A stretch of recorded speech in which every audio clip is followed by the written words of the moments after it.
बाबू तुम इस बार मेरे घर आओगे तो हम तुम्हें आलू के पराठे खिलाएंगे। छोटी मामी की यह बात सूरज के दिल को छू गई। बीएससी की पढ़ाई पूरी होते ही सूरज की पोस्टिंग एक बैंक में हो गई थी। माता पिता का लाडला और दो बहनों का इकलौता भाई सूरज पढ़ने में तेज था। जब सूरज की मां ने उसे अपने मामा के घर रहने की बात की तो वह मान गया। इधर उसके मामा के घर में त्योहार सा माहौल था।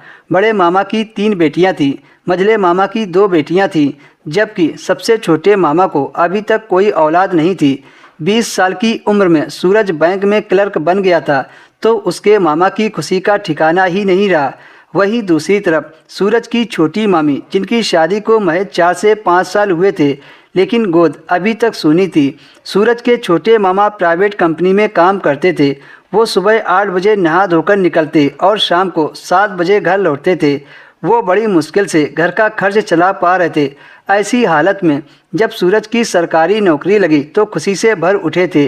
सूरज को तुम्हारे पास भेज रहे हैं, कमरा दिलवा देना। सूरज की मां ने अपने छोटे भाई से गुजारिश की। कमरे की क्या ज़रूरत है, मेरे घर में 2 कमरे हैं, वो यहीं रह लेगा।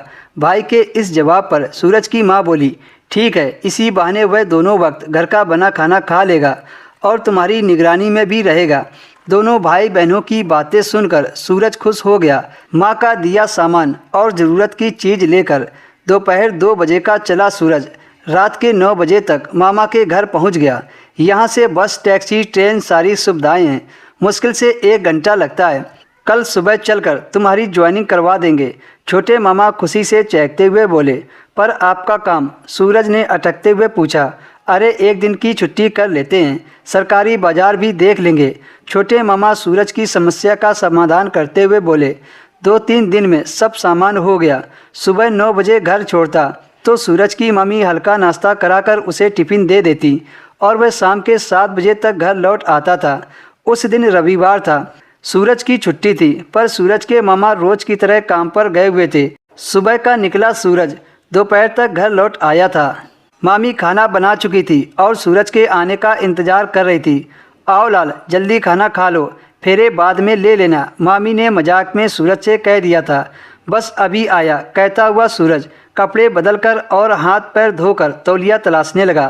तुम्हारे सारे गंदे कपड़े धोकर सूखने के लिए डाल दिए हैं, मामी खाना परोसते हुए बोली। सूरज बैठा ही था कि उसकी नज़र मामी पर गई। वह देखते ही चौंक गया था। साड़ी और ब्लाउज में मामी का पूरा जिस्म झांक रहा था, खासकर उनके दोनों पहाड़। मामी ने शर्माने की बजाय चोट कर दी। क्यों रे, क्या देख रहा है? देखना है तो ठीक से देखना। अब सूरज को अजीब सा महसूस हुआ। उसने जल्दी से खाना खाया और बाहर निकल गया। उसे मामी का बर्ताव समझ नहीं आ रहा था कि मामी क्या चाहती हैं। जब शाम को वो घर आया तो मामी खाना बना रही थी।